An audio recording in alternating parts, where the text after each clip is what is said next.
வணக்கம். என்ன செய்தி பார்க்க போறோம்னு கேட்டீங்கன்னா, விஜயை நெருங்கும் ஆபத்து, இணையதளத்தில் வைரலாகும் வீடியோ. இதை மட்டும் கண்டுகிட்டு விஜய் அவர்கள் தடுக்கவில்லை என்றால் பெரும் சிக்கலில் சிக்கிக் கொள்வாரு. அப்புறம் விஜய்க்கு பிரைவேசி என்பதே இல்லாம போயிடும். அதுக்கப்புறம் விஜயை தூக்கி வச்சு கொண்டாடுறவங்க கூட விஜயை வெறுத்து ஒதுக்கின்ற நிலை வந்துடும். தயவு செய்து விஜய் அவர்கள் இந்த ஆபத்திலிருந்து தப்பிக்கணும்னா சில விஷயங்களை செய்யணும். அது என்னன்றத இணையதளத்தில் வைரலாகக்கூடிய வீடியோவுடன் வந்து உங்களுக்கு விளக்க போறேன். அது மட்டும் கிடையாது, தமிழகத்தில் சட்டம் ஒழுங்கு சந்தி சிரிக்குது. அமைச்சர் பெருமக்களை பொறுத்த வரைக்கும் மைக் அண்ட் நீட்னா தெரித்து ஓடுறாங்க, எதுக்குமே பதில் சொல்ல மாட்டாங்க. சட்டப்பேரவை கூட்டத்தொடர் வேற நடக்க போகுது. பொதுத்தளத்துல ஊடகத்தினர் கேட்கின்ற கேள்விகளுக்கே பதில் அளிக்காதவங்க எப்படி போய் மக்கள் பிரதிநிதிகளுக்கு முன்பாக மக்கள் பிரச்சனை தொடர்பாக கேள்வி எழுப்புகின்ற போது எதிர்கட்சிகளுக்கு தரமான பதிலடி எப்படி கொடுக்க போறாங்கன்னு தெரியல அமைச்சர் பெருமக்கள். அதனால சட்ட ஒழுங்கு சீர்கேட்டை பத்தி இன்னைக்கு ஊடகம் பேசுது. அது எந்த அளவுக்கு மோசமா இருக்குது அப்படின்ற விஷயத்தை படம் போட்டு காட்ட போறோம். மூன்றாவதாக விவசாயிகளுடைய பரிதாப நிலை. இந்த அரசாங்கம் கண்டுகொள்ற மாதிரி தெரியல. உலகத்துக்கே உணவளிக்க கூடியவன் அவன் இன்னைக்கு விளைபொருட்களை வீதியில கொட்டிட்டு போயிட்டே இருக்கிறான். அதனால இந்த அரசாங்கத்தை பொறுத்த வரைக்கும் விவசாயிகளுடைய குறைய காது கொடுத்து கேட்டு அதுக்கு ஏதாவது நிவாரணம் வழங்கணும். என்ன நடந்து போச்சுன்னு கேட்பீங்க, எல்லாவற்றையும் விரிவா சொல்றேனுங்க. ஆனா அதற்கு முன்பாக இதுவரைக்கும் நம்ம சேனலை நீங்க சப்ஸ்கிரைப் பண்ணலனா மறக்காம சப்ஸ்கிரைப் பண்ணிட்டு கொஞ்சம் சப்போர்ட் பண்ணுங்க. முதல்ல இந்த வீடியோ பாருங்க. இந்த வீடியோவில் இருப்பது உங்களுக்கு புரியாம இருக்கலாம், தெரியாம கூட இருக்கலாம். ஆனா இங்க கார் ஓட்டுறது விஜய் ஓட்டுறாருங்க. இந்த கார் ஓட்டுறது பெரிய விஷயமே இல்ல. கொல்லூர் மூகாம்பிகை கோயிலுக்கு நம்ம முதல்வர் போயிட்டு வந்தாரு, உங்க எல்லாருக்கும் தெரியும். அந்த தருணத்துல தமிழகத்துல தான் வந்து பாத்தீங்கன்னா பயங்கரமான கூட்ட நெரிசல். விஜய் அவர்களை பொறுத்த வரைக்கும் தனிமையை வந்து அனுபவிக்கவே முடியல, சுதந்திர காற்று அவருக்கு கிடைக்கவே இல்லை. அதனால மூகாம்பிகை கோயிலுக்கு போயிட்டு திரும்பி வருகின்ற பொழுது அவரே காரை ஓட்டிட்டு வராரு. இந்த வீடியோவை எடுத்து விஜயனுடைய நல விரும்பிகள் யாரோ ஒருத்தர் இணையதளத்துல பதிவிட்டு இருக்கின்றார்கள். அது இன்னைக்கு செமையா வைரல் ஆகுது. விஜய் அவர்கள் வந்து சுதந்திரமா கார் ஓட்டுறாரு, கட்டி போட்ட மாதிரி இருந்திருக்குது, இப்ப ஃப்ரீ பாயா ஃபீல் பண்றாரு பழகுது அப்படின்னு பாசிட்டிவா எடுத்துக்கொள்வதை விட இந்த கார் ஓட்டுறதுல என்ன குறைபாடு இருக்குது, இதெல்லாம் ஒரு சிஎம் செய்கின்ற வேலையா அப்படின்னு விமர்சிக்கிற நிலைக்கு போயிடுச்சு இந்த வீடியோ. அதனால பின்னாடி உட்கார்ந்து இருக்கிறவங்க தான் யாரோ ஒருத்தர் விஜய் அவர்கள் கார் ஓட்டுறதை எடுத்திருக்காங்க. அந்த கரும்புள்ளி யாருன்னு பாருங்க. ஏன்னா இன்னைக்கு கார் ஓட்டுறதை எடுத்து சமூக வலைதளத்துல பதிவிட்டது வேற ஏதாவது ஒரு வீடியோவை எடுத்து சமூக வலைதளத்துல பதிவிட்டுற போறாங்க. நம்ம விஜய் அவர்களை பொறுத்த வரைக்கும் ஒரு மாநிலத்துக்கு முதலமைச்சர் சீட் பெல்ட் போட்டுக்கிட்டு கார் ஓட்ட மாட்டாரா? இவரே குடிமகனுக்கு முதலாளா இருந்து செய்து காட்டக்கூடியவர். இவர் சீட் பெல்ட் போடலனா அப்புறம் எவன் சீட் பெல்ட் போடுவான்? இல்ல சீட் பெல்ட் போடாதவன கேள்விதான் கேட்க முடியுமா? சட்டத்துக்கு உட்பட்டவரா முதலமைச்சர், இல்ல சட்டத்துக்கு அப்பாற்பட்டவரா? சீட் பெல்ட் போடணுமா இல்லையா? அந்த சமூக அக்கறை இருக்கா இல்லையா? அப்ப இல்ல அப்புறம் கார் ஓட்டுறது மட்டும் என்னையா? நீ தான் காஸ்ட்லியான காரு 58 வாங்கி வச்சிருக்க, அந்த காருக்கு வரி கூட கட்டல, இன்னும் கூட வழக்கு நிலுவையில் இருக்குது. அதனால நீ கார் ஓட்டுறது புதுசு கிடையாது. ஆனா கார் ஓட்டுறது சட்டத்துக்கு உட்பட்டு ஓட்டுங்கயா அப்படின்னு எதிர்கட்சிகள் பயங்கரமா விமர்சனம் வைக்கிறாங்க.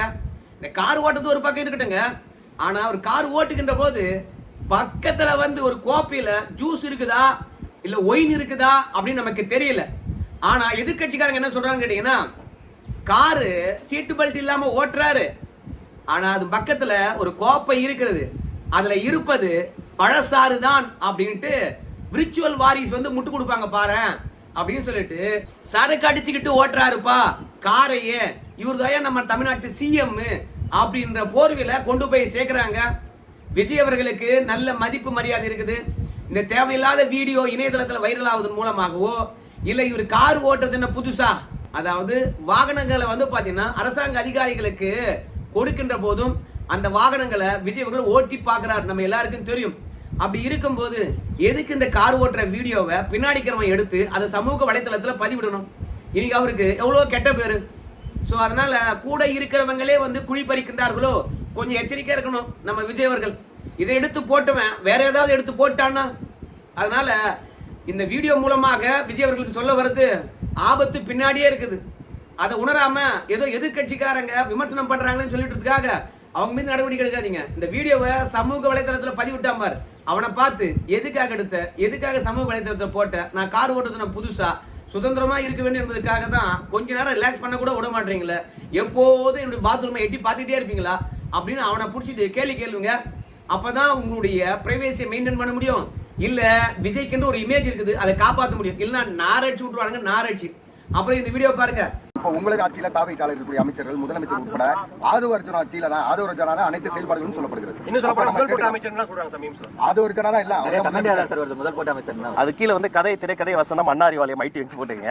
எங்களுடைய தலைமை மக்கள் மட்டும் தான், எங்களுடைய தலைவர் மட்டும் தான். அன்பு சகோதரர் ஆதவ அர்ஜுனா அவர்கள் ஒரு ஆற்றல் மிக்க அமைச்சர். வந்த உடனே பிடபிள்யூடியில வந்து யாரும் கான்ட்ராக்டரை கூப்பிட்டு கமிஷன் தராதீங்கன்னு சொன்ன ஒரு அமைச்சர். விளையாட்டு மைதானங்களை மேம்படுத்தி தருவதற்காக என்ன வேணா பண்றேன்னு சொன்ன அமைச்சர். ST80ல இருந்த பாலிடிக்ஸ் எல்லாம் ஒழித்த அமைச்சர். எந்த இடத்துலயும் யாரும் காசு கொடுக்க கூடாதுன்னு லஞ்ச லாவணியத்தை வெளிப்படையாக உடைத்த ஒரு அமைச்சர். எப்போதும் தன் நெஞ்சிற்கு தோன்றியதை துணிச்சலாக சொல்லக்கூடிய ஒரு அமைச்சர்.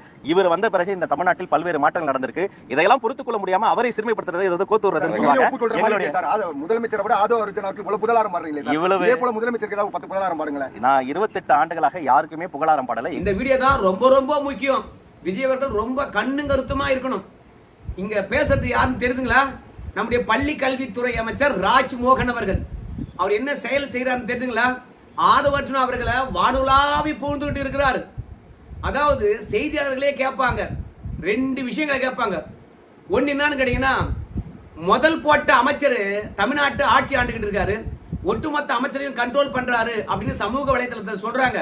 ஆனால் மக்களால் தேர்ந்தெடுக்கப்பட்ட அமைச்சர் எங்க? முதல் போட்ட அமைச்சர் தமிழ்நாட்டை வழிநடத்துகின்ற போது முதலமைச்சர் எங்க? ஆதவ அர்ஜுனா தான் முதலமைச்சரா இல்ல முதல் போட்ட அமைச்சரா? ஏன்னா தேர்தல் நேரத்தில் வந்து கட்சிக்கு செலவு செய்தவரா ஆதவ அர்ஜுனா. அதனால தமிழக வெற்றி கழகத்துல எல்லாவற்றையும் தீர்மானிக்கக்கூடிய சக்தியாக ஆதவ அர்ஜுனா தான் இருக்கிறாங்களாம். முதலமைச்சருக்கு துதி பாடுவதை விட, அவருடைய பெருமையை பேசுறதை விட ஆதவ அர்ஜுனா பற்றி தான் அதிகமான பேர் வந்து துதி பாடுறாங்களாம், அவருக்கு புகழ் பாடி கொண்டிருக்கின்றார்களாம். அதே மாதிரி தான் பள்ளி கல்வித்துறை அமைச்சர் ஆதவ அர்ஜுனா பற்றி கேட்ட உடனே புகழ அள்ளி விடுறாரு. அவர் எப்பேற்பட்டவன்னு சொல்லிட்டு செய்தியாளர்களை குறுக்கே பூந்து, ஏங்க ஆதவ அர்ஜுனா பற்றி இவ்வளவு பெருமையா பேசுறீங்களே, இதுல இருந்து ஒரு 4 முதலமைச்சரை பற்றி பெருமையா பேசுங்க பார்க்கலாம் அப்படிங்கிறாங்க. உடனடியாக ராஜ்மோகன் என்ன சொல்றாரு? நான் யாருக்கும் துதி பாட வேண்டியது கிடையாது, 28 வருஷமா நான் யாருக்கும் துதி பாடுனது இல்லை அப்படிங்கிறார். இப்பதான் கொஞ்ச நேரத்துக்கு முன்பாக ஆதவ அர்ஜுனா அவருக்கு துதி பாடினாங்க. அதனால விஜய் அவர்கள் எச்சரிக்கையா இருக்கணும். ஆதவ அர்ஜுனா வந்து கட்சியை கைப்பற்றி விட போறான், இன்னொரு கருணாநிதியாக மாறிட போறான் அப்படின்றது சமூக வலைதளத்துல அமைச்சர் மீது வைக்கின்ற குற்றச்சாட்டா இருக்குது. இது உண்மைதானா அப்படின்னு பார்க்கும்போது, நேத்து 30,000 பேர் வந்து தவேகாவில் இணைகின்ற நிகழ்வு மதுராந்தகத்தில் நடந்தது. அந்த நிகழ்ச்சியை நடத்தினது மரகதம் குமரவேல். அந்த நிகழ்ச்சியில பேசின புஷி ஆனந்த் அவர்கள் வந்து விஜய் அவர்களை பெருமையா பேசினாரோ இல்லையோ, ஆதவ அர்ஜுனா அவர்களை பயங்கரமா புகழ்ந்து பேசிவிட்டார். ஆதவ அர்ஜுனாலாம் பேசிட்டு பிறகு நான் பேசினா இங்க எடுபடுமா? எல்லாமே ஆதவ அர்ஜுனா தான். அதனால புரோட்டோகால் படி நான் தான் கடைசியா பேசணும்னு சொல்றாங்க. அந்த புரோட்டோகால்லாம் தேவலப்பா. ஆதவ அர்ஜுனாவுக்கு முன்பாக நான் பேசணும்பா.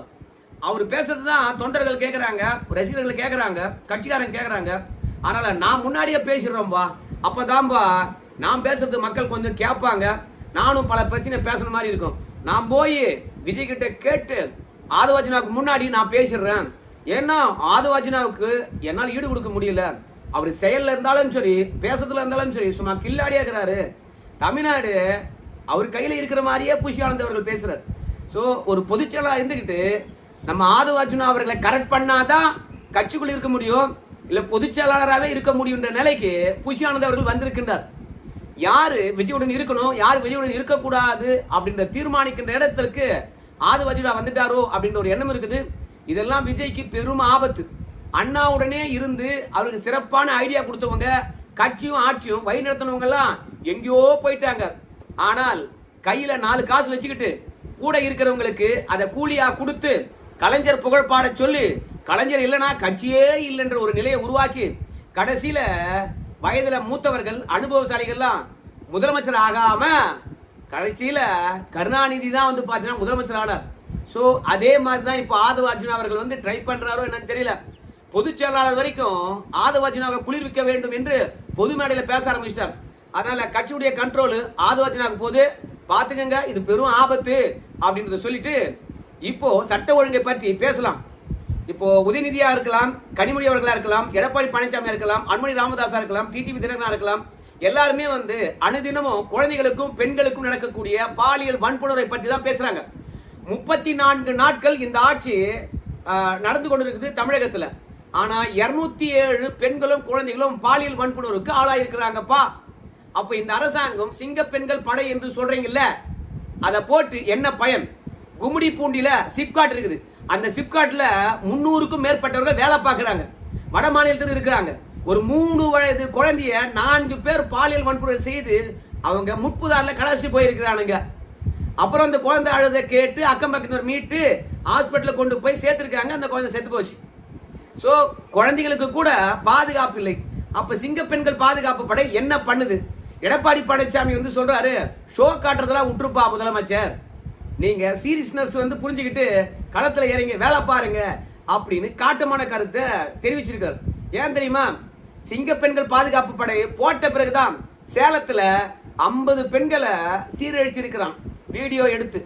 சோ அவன் மீது என்ன நடவடிக்கை எடுத்தீங்க? ஊடகம் வந்து பெருசா பிரேக்கிங் நியூஸ் போடாம இருக்கலாம், விவாதம் நடத்தாம இருக்கலாம். ஆனால் பாதிப்படைந்த பெண்கள் கதறுகின்றார்கள். அந்த கொடூரத்துக்கு ஆளாக்கின அந்த கொடுஞ்செயல் செய்தவனுக்கு என்ன தண்டனை, என்ன பண்ணிருக்கீங்க? ஒரு ஆள் தான் இதெல்லாம் செஞ்சான்னு சொல்லிவிட்டு காவல்துறை அமைதியா இருக்குதா? 50 பெண்களை சீரழிப்பதற்கு அவன் ஒரு ஆளால முடியுமா? அப்ப அவன் பின்னாடி யாரோ இருக்காங்க, கண்டுபிடிச்சிங்களா? அதனால சேலத்துல சீரழிக்கப்பட்ட 50 பெண்களுக்கு நீதி வேண்டும். கும்மிடி பூண்டியில 3 வயது குழந்தைக்கு பாலியல் அத்துமீறல், அதுக்கு நீதி வேண்டும். சிவகங்கையில பெண் காவலருக்கு 4 காவலர்கள் வந்து பாத்தீங்கன்னா பாலியல் தொல்லை கொடுத்துருக்காங்க. சோ அந்த 4 காவலர்களை நீங்க கைது பண்ணிருக்கலாம், இல்லைன்னு சொல்லல. ஆனால் இங்க காவல்துறையினுடைய நுரையீரலே கெட்டு போயிருப்பது மாதிரி தெரியுது. அதாவது பாதுகாப்பு வேண்டி காவல்துறை இடத்துல தான் போகும், ஆனா அந்த காவல் நிலையத்தில் வேலை செய்யக்கூடிய பெண்களுக்கு கூட பாதுகாப்பு இல்லை. அப்புறம் என்ன இந்த ஆட்சியில் சட்டம் ஒழுங்கு சரியாக்குதுன்னு சொல்லிட்டு பீத்திக்கிறீங்கோ? எல்லாவற்றுக்கும் டைம் கொடுங்க டைம் கொடுங்கன்னு கேட்டா எதுக்கு டைம் கொடுக்கணும்னு சொல்லிட்டு அவசியம் இல்லையா? உயிர் போகின்ற போது ஆக்சிஜன் வச்சு தான் ஆகணும். இருக்கட்டுங்க, பார்க்கலாங்க, ஆக்சிஜன் வேணாங்கன்னு சொல்ல முடியுமா?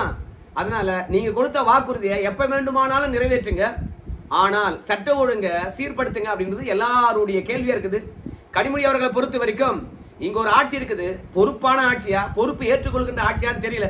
அதனால இந்த ஆட்சி போற வரைக்கும் பெண்களை பொறுத்த வரைக்கும் அவங்களே காப்பாத்திக்குங்கப்பா அப்படின்னு கனிமொழி அவர்கள் வந்து கும்மிடி பூண்டியில 3 வயது குழந்தைக்கு பாலியல் வன்புணர்வும் கடைசியில கொலையும் பண்ணிவிட்டானுங்க இல்லையா?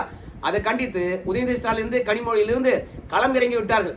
இந்த 2 பேரும் யோகியவான்கள் கிடையாது.